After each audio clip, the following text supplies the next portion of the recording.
طور پر فَلَهُمْ أَجْرُهُمْ عِنْدَ رَبِّهِمْ، ان لوگوں کے لئے ان کا اجر جو ہے ان کے رب کے پاس ہے۔ اللہ رب العزت آگے ارشاد فرماتا ہے وَلَا خَوْفٌ عَلَيْهِمْ وَلَا هُمْ يَحْزَنُونَ، ان کے لئے کوئی اندیشہ نہیں، کوئی حزن و ملال نہیں، کوئی غم نہیں جو اللہ کی راہ میں خرچ کرتے ہیں۔ حضرات، اس آیت کریمہ سے یہ ظاہر ہے کہ اللہ کی راہ میں دین کے کام میں خفیہ طریقے سے بھی خرچ کرنا اس آیت کے مطابق ہے، اور ظاہر کر کے اعلانیہ طور پر بھی اللہ کی راہ میں خرچ کرنا اس آیت کریمہ کے مطابق ہے۔ حضرات، مفسرین کرام فرماتے ہیں یہ آیت کریمہ جو نازل ہوئی ہے دو جلیل القدر صحابی کے تعلق سے، ایک حضرت عبد الرحمن بن عوف رضی اللہ تعالیٰ عنہ ہیں، ایک امیر المومنین خلیفۃ المسلمین خلیفہ چہاروں حضرت مولا علی رضی اللہ تعالیٰ عنہ کے تعلق سے ہے۔ حضرات محترم، حضرت عبد الرحمن بن عوف بہت سارا مال لیتے ہیں، اور لینے کے بعد اصحاب صفہ کے چبوترے کے پاس پہنچتے ہیں اور اصحاب صفہ پر یہ مال خرچ کرتے ہیں۔ حضرات، اللہ کے پیارے رسول سرور کائنات صلی اللہ تعالیٰ علیہ وسلم کی بارگاہ کا یہ پہلا مدرسہ ہے۔ اس پہلے مدرسے کے یہ طلباء کرام ہیں، وہ صحابہ کرام ہیں جو رسول اللہ صلی اللہ تعالیٰ علیہ وسلم کی بارگاہ میں زانوی ادب تا کر کے اللہ کے پیارے رسول سرور کائنات صلی اللہ تعالیٰ علیہ وسلم سے دین اسلام سیکھا کرتے تھے، دین سیکھا کرتے تھے، مذہب اسلام سیکھا کرتے تھے، قرآن کریم کی تعلیم حاصل کیا کرتے تھے، رسول اللہ صلی اللہ تعالیٰ علیہ وسلم کی زبان نبوت سے حدیث سنا کرتے تھے۔ میرے دوست بزرگوں، یہ صحابہ کرام اللہ کے پیارے رسول سرور کائنات صلی اللہ تعالیٰ علیہ وسلم کی بارگاہ میں بیٹھ کر مصطفیٰ جان رحمت صلی اللہ تعالیٰ علیہ وسلم سے شریعت سیکھ رہے ہیں۔ اللہ کے پیارے رسول سرور کائنات صلی اللہ تعالیٰ علیہ وسلم کی بارگاہ میں بیٹھ کر مسائل شرعیہ حاصل کر رہے ہیں، اور انہی مسائل شرعیہ حاصل کرنے والے صحابہ کرام کے اوپر حضرت عبد الرحمن بن عوف کثیر مال لے کر ظاہر طور پر دین کے اجالے میں لا کر خرچ کرتے ہیں، اور حضرت مولا علی رضی اللہ تعالیٰ عنہ 6 من کھجوریں لے کر صحابہ کرام اور دین اسلام میں خرچ کرتے ہیں۔ خفیہ طور پر یہ آیت کریمہ نازل ہوتی ہے۔ اللہ رب العزت قرآن مقدس میں ارشاد فرماتا ہے والذین ينفقون اموالهم باللیل والنہار سرا وعلانیۃ فلہم اجرہم عند ربہم ولا خوف علیہم ولا هم يحزنون۔ وہ لوگ جو اپنے مالوں کو دین کے اجالے میں اور رات کے اندھیرے میں ظاہری طور پر خفیہ طور پر اللہ کی راہ میں خرچ کرتے ہیں، ان کا اجر جو ہے ان کے اللہ کے پاس ہے۔ اللہ تبارک و تعالیٰ ان کو اجر دینے والا ہے۔ جو اللہ کی راہ میں جو بھی خرچ کرتا ہے اللہ تعالیٰ اسے دنیا میں بھی عطا فرمائے گا اور آخرت میں بھی اسے اجر عطا فرمائے گا۔ اللہ تبارک و تعالیٰ نے جو مال دیا ہے، اللہ تبارک و تعالیٰ نے جو سرمایہ دیا ہے، آج علاقے کا جائزہ لیجئے۔ میں نشاندہی کرنا چاہتا ہوں، یہی آپ کے بالو ہاٹ میں جو گان کا مجرا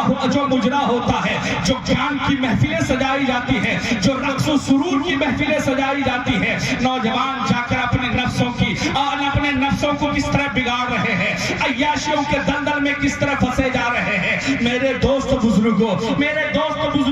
وہ نوجوان بچے وہاں جا کر پیسے اڑاتے ہیں، پیسے خرچ کرتے ہیں۔ یاد رکھو، جو تم غلط کاموں میں پیسے خرچ کر رہے ہو، کل قیامت کے دن تمہیں اس کا حساب دینا پڑے گا۔ کل قیامت کے دن تمہیں رب تبارک و تعالیٰ اس تعلق سے پوچھے گا، اے میرا بندہ سنو،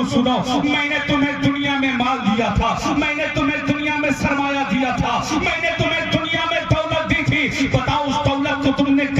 کیا ہے؟ اس پیسے کو تم نے کہاں خرچ کیا ہے؟ اگر تم ایسے کاموں میں رقص و سرور میں خرچ کرو گے، قوالیوں میں خرچ کرو گے، اور لڑکیوں میں خرچ کرو گے، بے حیائیوں میں خرچ کرو گے، تو بتاؤ اللہ کے حضور تم کیا جواب دو گے؟ اللہ کے حضور تم کیا منہ دکھاؤ گے؟ خوش نصیب ہے وہ نوجوان، خوش نصیب ہے وہ لوگ جو اپنے مالوں کو اللہ کی راہ میں خرچ کرتے ہیں، اللہ تبارک و تعالیٰ کے دین میں خرچ کرتے ہیں، فی سبیل اللہ خرچ کرتے ہیں۔ میرے دوست بزرگوں، ہمارے نوجوان ابھی ہمارے مولانا عبدالقادر صاحب اور سیکریٹری صاحب آپ کے ممبئی میں گئے تھے، ماشاءاللہ بچوں نے، نوجوانوں نے بہت جوش و خروش کے ساتھ آپ کے مدرسے کے تعلق سے تعاون کیا ہے، اس مدرسے کے تعلق سے تعاون کیا ہے، اس جلسے کے حوالے سے تعاون کیا ہے۔ میں کہنا چاہتا ہوں یہ مدرسہ صرف آپ یہاں تک نہ دیکھیں، میں چاہتا ہوں کہ یہ مدرسہ ایسی شکل اختیار کرے، ایسا مقام حاصل کرے کہ ہمارے علاقے میں اعلیٰ تعلیم ہو، اچھی تعلیم ہو۔ کبھی ہم خون کے آنسو روتے ہیں ہمارے علاقے کے مدارسوں کا حال دیکھ کر۔ مدارس تو بے شمار ہے لیکن تعلیم ندارت ہے، تعلیم کچھ بھی نہیں ہے۔ اس لیے میرے دوست و بزرگوں، میں کہنا چاہتا ہوں اپنے پیسوں کو تعلیم میں خرچ کرو، اپنے پیسوں کو دین میں خرچ کرو۔ اللہ تبارک و تعالیٰ نے جو اپنے رسول اعظم صلی اللہ تعالیٰ علیہ وسلم کے اوپر پہلی وحی نازل فرمائی تھی، وہ بھی تعلیم کے تعلق سے ہے، وہ بھی علم کے تعلق سے ہے۔ مصطفیٰ جان رحمت صلی اللہ تعالیٰ علیہ وسلم ارشاد فرماتے ہیں، العلم نور، علم جو ہے نور ہے، ایجوکیشن جو لائٹ ہے، تعلیم جو لائٹ ہے، یہ علم جو نور ہے۔ جس کے پاس نور ہوگا وہ کبھی اندھیرے میں بھٹکے گا نہیں، کبھی وہ اندھیرے میں بہکے گا نہیں۔ اس لیے اپنے بچوں کو تعلیم کا نور دے دو، علم کی روشنی دے دو، علم کی لائٹ دے دو۔ جب تم اپنے بچوں کی تعلیم کی روشنی دے دو، علم کا نور دو گے، تو تمہارا بیٹا، تمہارا بچہ کبھی کفر کے دلدل میں نہیں جائے گا، کبھی انتقام کے پھندے میں نہیں پھنسے گا، کبھی گناہ کرتا ہوا نظر نہیں آئے گا۔ اس لیے میرے دوست بزرگوں، میں کہنا چاہتا ہوں اپنے پیسے کو تعلیم میں خرچ کرو۔ اور ایک بات واضح کر دینا چاہتا ہوں، اللہ تبارک و تعالیٰ نے اگر آپ کو میں پیسہ دیا ہے، آپ کو دولت دی ہے، اللہ تبارک و تعالیٰ نے آپ کو سرمایہ دیا ہے، تو جانتے ہو علاقے میں اگر کوئی غریب بچہ ہو، اگر کوئی یتیم بچہ ہو، لیکن علم حاصل کرنے کا شوق رکھتا ہو، تعلیم حاصل کرنے کا شوق رکھتا ہو، تو اس بچے کی کفالت آپ کرو۔ علم کے معاملے میں اس بچے کے خرچے آپ اٹھاؤ۔ انشاءاللہ العزیز جب تم اس طرح کرو گے تو یہ تمہارا کرنا یہاں بھی کامیاب ہوگا، آخرت میں بھی کامیاب ہوگا۔ قرآن کی روشنی میں اس کا اجر جو ہے اللہ کی بارگاہ میں ہوگا، اور اللہ تبارک و تعالیٰ جب اپنے رحم و کرم کا، فضل و کرم کا، انعام و اکرام کا دروازہ کھولنا چاہے گا، تو میرے دوست بزرگوں آپ سمجھ نہیں سکو گے۔ آپ مٹی پر بھی ہاتھ لگاؤ گے تو مٹی سونا بنتی ہوئی نظر آئے گی۔ سبحان اللہ۔ اس لیے میرے دوست سبحان اللہ، بزرگوں، سبحان اللہ۔ میں کہنا چاہتا ہوں کہ آپ اللہ تبارک و تعالیٰ کی دی ہوئی نعمتوں کو، اللہ تبارک و تعالیٰ کی دی ہوئی دولتوں کو غلط راہوں میں، غلط کاموں میں، غلط طریق میں نہ خرچ کریں، بلکہ ان راہوں میں خرچ کریں جس کی ہمیں شریعت اجازت دیتی ہے، جسے ہمارا اسلام، ہمارا مذہب جس کی اجازت دیتا ہے۔ میرے دوست بزرگوں، اٹھاؤ تفسیر روح البیان، اللہ تبارک و تعالیٰ کی جو آیت کریمہ ہے، وَمِمَّا رَزَقْنَاهُمْ يُنْفِقُونَ، اس تعلق سے صاحب تفسیر روح البیان ایک حکایت منقول کرتے ہیں، ایک نقل کرتے ہیں حکایت۔ پچھلے زمانے کے پیغمبر کا ایک امتی تھا، ایک غلام تھا جو بہت ہی غریب تھا، بہت ہی مفلس تھا۔ اللہ تبارک و تعالیٰ کی بارگاہ میں وہ بندہ، اللہ کا وہ نیک بندہ تھا، اللہ کی بارگاہ میں مال و دولت کے لیے، سرمایہ کے لیے، مال و دولت کے لیے، مالداری کے لیے دعا کرتا ہے۔ اللہ تبارک و تعالیٰ نے اس نیک بندے کی دعا کو قبول فرماتا ہے اور اس زمانے کے پیغمبر کے اوپر وحی نازل فرماتا ہے، اور اللہ تبارک کی ہی نعمتوں کا آپ صحیح طریقے سے استعمال کرو گے اللہ تبارک و تعالیٰ کی دی ہوئی دولتوں کا آپ صحیح طریقے سے استعمال کرو گے تو اللہ تبارک و تعالیٰ اپنے حبیب اعظم صلی اللہ تعالیٰ علیہ وسلم کے طفیل سے اللہ تعالیٰ اپنی نعمتوں میں برکتیں نازل فرمائے گا، تمہاری دولتوں میں اضافہ فرمائے گا، تمہاری دولتوں میں رحمتوں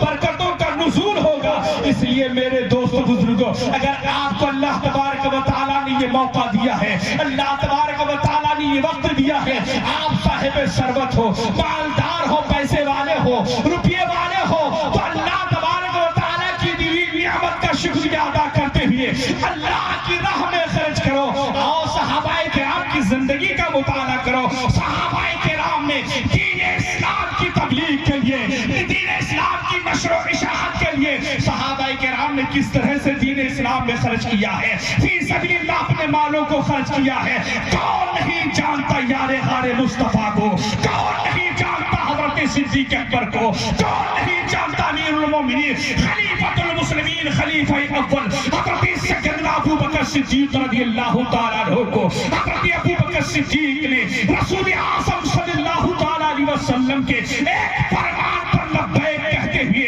اللہ کے پیارے رسول سرور کائنات صلی اللہ تعالیٰ علیہ وسلم کی بارگاہ میں حضرت سیدنا ابو بکر صدیق رضی اللہ تعالیٰ عنہ گھر کا سارا مال لے کر راہ خدا میں خرچ کر دیتے ہیں۔ مصطفیٰ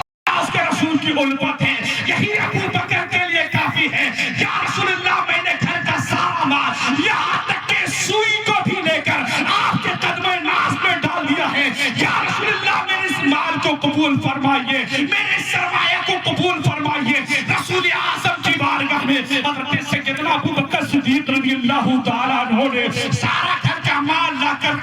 مصطفیٰ کے قدموں میں ڈال دیتے ہیں۔ آج حضرت ابو بکر صدیق رضی اللہ تعالیٰ عنہ کا مقام دیکھیے پورے نوع انسانی میں، جملہ انبیاء و مرسلین کے بعد اگر سب سے کوئی افضل بشر ہے تو سیدنا ابو بکر صدیق رضی اللہ تعالیٰ عنہ ہے۔ حضرت ابو بکر صدیق رضی اللہ تعالیٰ عنہ تمام انبیاء و مرسلین کے بعد جملہ و تمام نوع انسانی میں سب سے افضل بشر حضرت سیدنا ابو بکر صدیق۔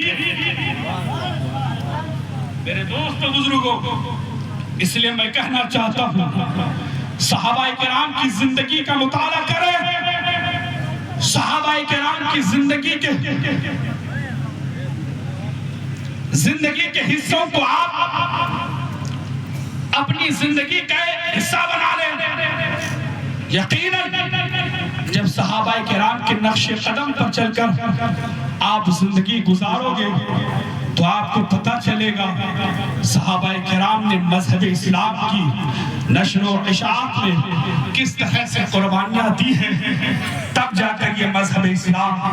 ہم تک پہنچا ہے۔ اس لیے میرے دوست بزرگوں، آپ اس مذہب اسلام کے تقدس اور اس کی حرمت کو پامال نہ کریں،